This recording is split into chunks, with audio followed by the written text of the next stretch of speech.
Hey, what is up, guys? Welcome to the Mobile Suit Garrison. Today I wanted to do a deck profile for my blue-green rush deck. This is the deck that I have been taking to tournaments over the past about a month or so.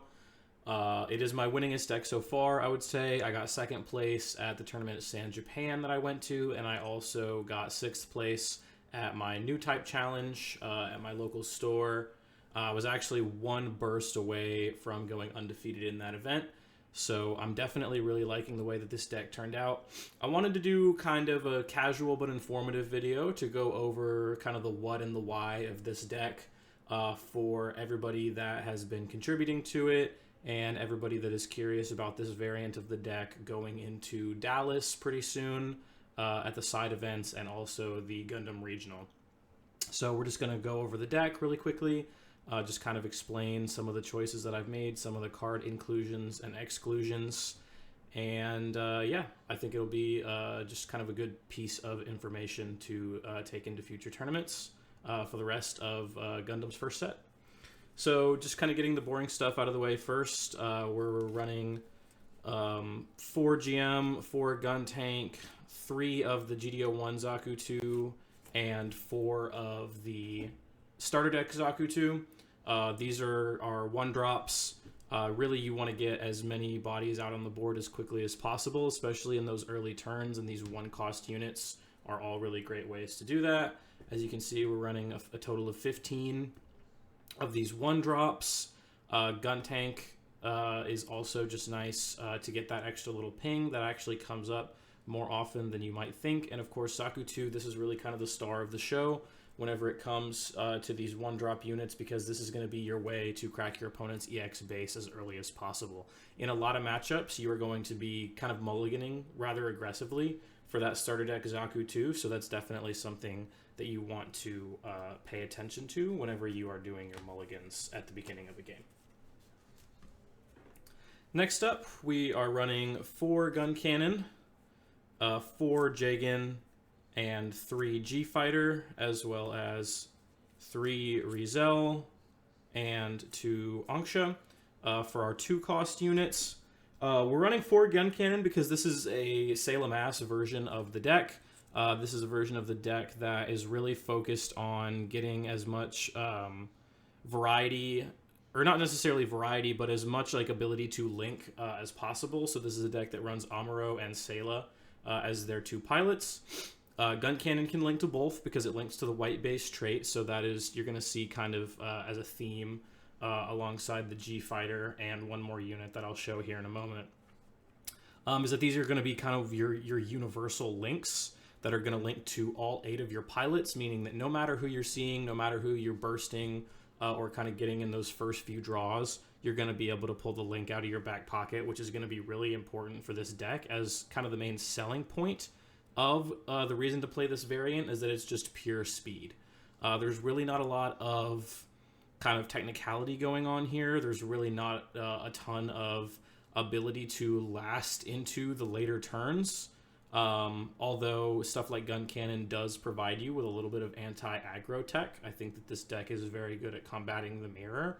But speed is definitely the name of the game when it comes to this deck, so that is why we are running so many of these, like quote-unquote generic links. 3 G-Fighter, I like seeing these. I know that a lot of people are running 2 now.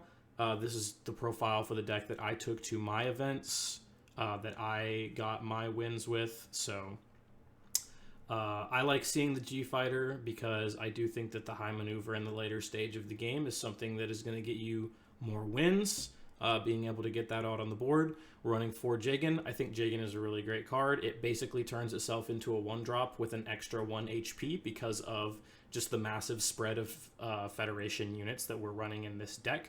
So, and even playing it for 2 cost doesn't really feel like it hurts all that much because you do get that extra 1 HP. So it is a very good card in my opinion, and I do like to run that at 4. We only have 3 Rizel just because, honestly, we wanted those generic links in there, and we wanted all those 1-drops in there. And we're also running 2 Anksha. I do really like the ping from the gun tank and the Anksha, and I think that 6 pingers was a pretty good spot for me to be at as far as my ability to do that. So that is why I have those extra 2 in there. Next up, for our 3 cost units, we went with 3 Delta Plus and 3 Gundam. So a Delta Plus is another one of those generic links that I was talking about. I think that this card is really, really good, and I think that as of the time that I included it in the deck, it was honestly really underrated. Shout out to Red from the Gundam community Discord for kind of putting me on that. We've both been working on the Sayla variation of this deck since it kind of started cropping up a little bit. And so Delta Plus is a really great card. Like I said, it's another one of those generic links. It is one of your major base breakers in this deck, which I found whenever I first started working on this was one of the major weaknesses, is that it was really struggling to break the bases. Including those 3 Delta Plus with that generic link ability was a huge help with that. And then, of course, we're also running 3 copies of the starter deck Gundam. It's just a fantastic card. Obviously, it only links to half of your pilots. But that being said, the pair effect on that Gundam giving you that extra 1 AP on your entire board is going to make a really huge difference in being able to make trades when you really have to, and also to get rid of those bases as well. So definitely keep your eye out for that one in your games. Never going to go away. I know that some people are running it at 2. But it's definitely going to be a hallmark of the deck going forward. For our pilots, as I said previously, we're running 4 Aggro and 4 Sayla Mass. Like I said, the name of the game is speed. We are running 8 pilots that can link to the majority of our links in our deck. Gundam is the only one that is going to be restricted to just Aggro. Sayla is also something that you really have to consider her effect actually more than you might think. The Repair 1 seems like it might not be all that big of a deal, but the Delta Plus has intrinsic Repair 1 as well as the Gun Cannon also having Repair 1 on there. So whenever you are going into the mirror or just playing against other aggro decks in general, ending up with a Repair 2 unit for such a low cost is actually surprisingly huge on some of these turns. If you can go into your 3rd turn with like a Gun Cannon Sayla and take out a 2 HP unit or 2 AP unit, for literally no consequences whatsoever, that's just not something that you have to worry about. You're gaining a huge tempo advantage on your opponent, as well as this being able to come out right at that level 3 for 3 cost. So a link that early in the game and a really good trade that early in the game can make a huge difference in some of these matchups. So I really think that that is one of the strong points of this variant of the deck, and I think that that's something to definitely keep an eye on. As well as Amuro just being one of the best cards in the game. That's pretty indisputable. I genuinely think that you could run 4 copies of Amuro and about 30 randomly selected units and just kind of fill in the rest, and you would have a pretty viable deck. For bases, we're running 3 Corsica. I used to run 4, but I was seeing it too much. I think that 3 is a good spot for this deck to be in. Corsica is a base that creates a body. It is a bit expensive at 3 cost, and so you want to be very careful about when you use it.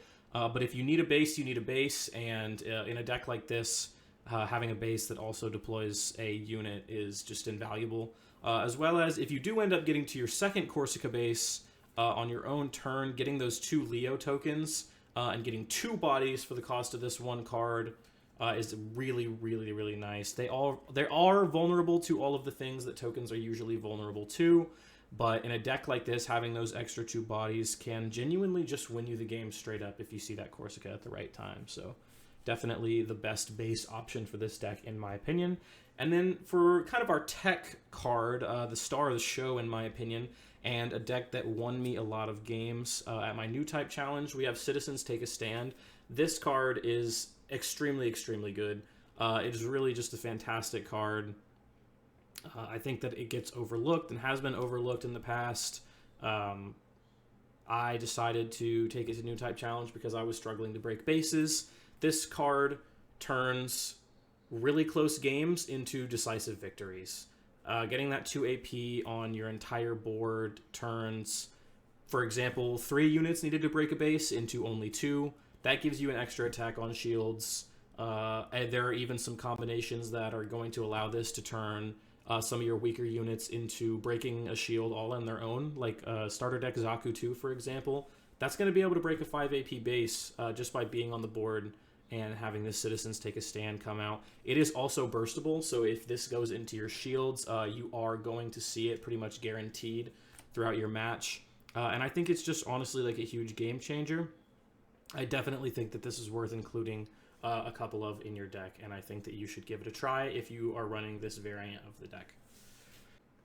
One thing that I forgot to mention whenever I recorded this initially is a Show of Resolve. That is a card that people have kind of gone back and forth on whether or not to include that draw power in the deck. I personally don't. I don't think that it's necessary. I think that this is a deck that is built on speed, and that you want to be closing out these games on turn 5, turn 6, turn 7 at the very latest. And so I think that if you are getting to the point where you are top decking, I really don't think that a Show of Resolve is going to save you in most of these important matchups. And I think that honestly you would rather draw something else. I think that you would rather draw Citizens Take a Stand. I think that you would rather draw the right pilot to go with a link or something like that.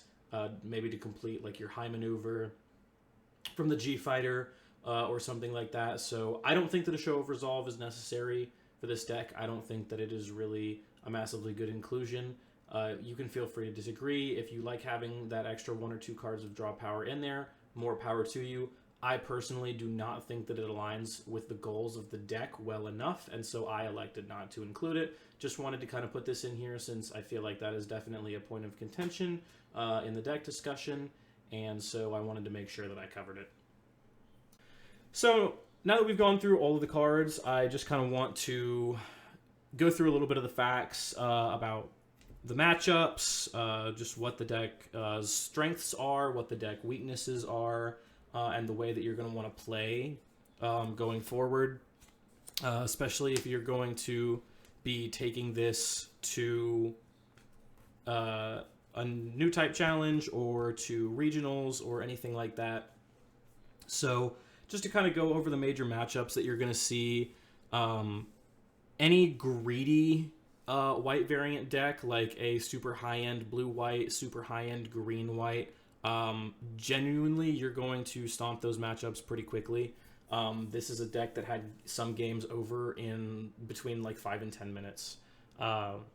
If your opponent is not building their deck in such a way that they can make sure that they see their blockers, or they just obviously get really lucky. If you're going into those like only 8 to 10 blocker green-white variants, you really should have no trouble with that, because this deck is genuinely just too fast for them. It outpaces them much too quickly. You're going to get those 1 and 2 drops out on the board, and they're just not going to be able to do anything about it. Now, those variants of those decks are probably going to be getting rarer and rarer over the next few weeks, and at the regional, a lot of them are pivoting into a more, what people are calling tempo-focused variations of those decks. They're including Sword Strike. They're including just a lot more blockers. You're going to see some green-white variations out there that are basically just a bunch of blockers and then a little bit of that wing and wing 0 top end. That is definitely a variant of that deck that you are going to see. That matchup is going to be significantly harder. Whenever your opponent can guarantee that they're getting blockers out at almost the same rate that you are getting your units out, that is definitely going to be a huge struggle. You're going to have to rely on these Amuros. You're going to have to rely on those Citizens Take a Stand. And honestly, you're just going to have to get a little bit lucky. That is the unfortunate reality of the aggro blocker matchup, is that they're starting to respect aggro a lot more. And unfortunately for our deck, being respected to that degree is definitely going to be a significant disadvantage. So you want to watch out for that. As for more aggressive matchups, you're looking at your red-blue. That deck is definitely winnable on both sides. I do think that this variant of the deck is going to have a pretty good matchup into that red-blue, the ping variety, because you're just going to go really fast. Genuinely, I'm going to keep coming back to that. I'm going to keep harping on it, is that in these matchups, your objective is just to go as fast as possible. And I think that that works out really well for us against those red-blue ping decks, because you are going to go just that little bit faster than them if you mulligan correctly and you make sure that you have your stuff out on curve and that you make the right decisions. I do think that a majority of the time you are going to be able to outpace them, even if they are pinging down some of your lower HP units. I think that this deck list is crafted in such a way that you're still going to be able to stay ahead, especially if you get that second turn and win your dice roll at the beginning of the match. Against other like red, green, Xeon, or other blue, green variants, I also think that this deck is going to have a pretty good time. I actually think that this deck is a fantastic mirror breaker for other aggro builds, specifically, like I said, because of tech like that gun cannon and Sayla. You're going to see that come up. I've had games where I see that gun cannon Sayla on both turn 3 and turn 4, and honestly, it's going to be really difficult for your aggro opponent to come back from that. If you're making those tempo trades at the right moments and making sure that you have the advantage on the board, they're just not going to be able to regain the pacing that they need to close out the game before they run out of cards. Also, Citizens Take a Stand. Like I said, I think it's a bit of an undervalued card right now. No one ever really expects or respects it. And so whenever they're doing their math out on the board and they're looking at what you have and they're looking at what they have, looking, kind of predicting the next couple of turns, I think that the surprise of this card turning the math basically completely on its head in a lot of those situations is going to be really huge. So for that reason, I do think that this deck is going to be a very good deck in the mirror and against other aggro decks. And I think that if you expect to see a ton of aggro in your local meta or in the meta of whatever event that you are going to, I think that you should highly consider giving this variant a try. So as far as how to play the deck and what you're going to need to look for on the board and in your mulligans and stuff like that, I think it's a pretty standard kind of aggro mulligan. You're going to be wanting to look for those 1-drops.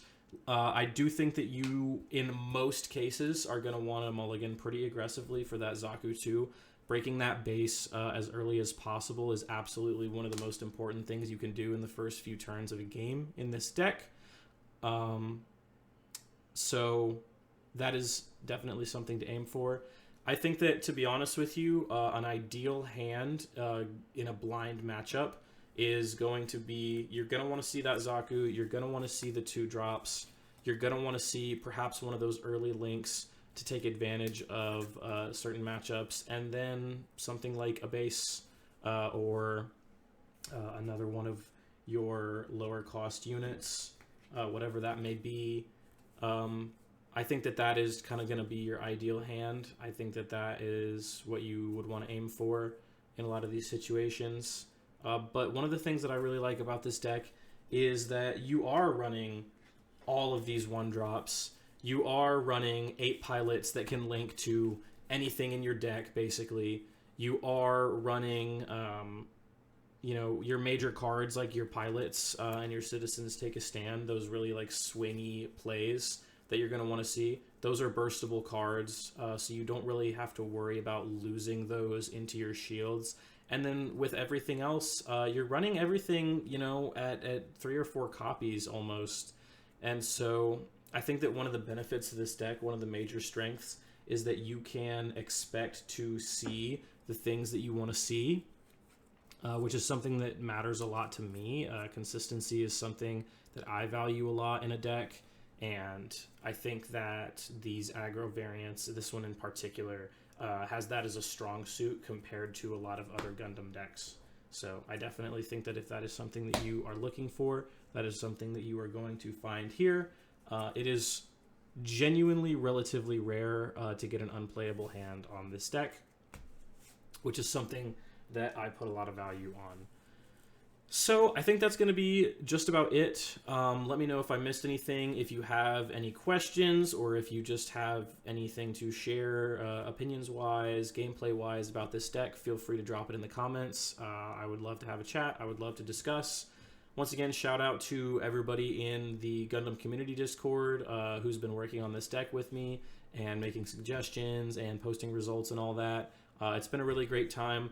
I do think that that is my favorite part of Gundam and really any card game, is kind of being able to be there for the theory crafting and be there for the changes that are getting made to decks, and kind of pioneering some of these variants and getting people to give them a try. I think that's something that's really fun and something that's really valuable. So yeah, I would absolutely recommend giving this deck a try. Take it to your locals, take it to a tournament. I think that it's really strong. Yes, you are going to struggle into some of the really low level or really defensively heavy white decks, but that's just kind of a fact of the meta right now. We have a very circular meta. We have a very balanced meta. Nothing is going to be able to beat everything, but I genuinely do think that this deck can win any game as long as you have a little bit of luck on your side and you make the right decisions. So I don't think that any of these games, any of these matchups, I should say, are impossible. I think that you should give the deck a try, and I think that you should let me know how it goes. So yeah, thanks for watching this video. I really appreciate it, and I'll see you guys in the next one. Peace.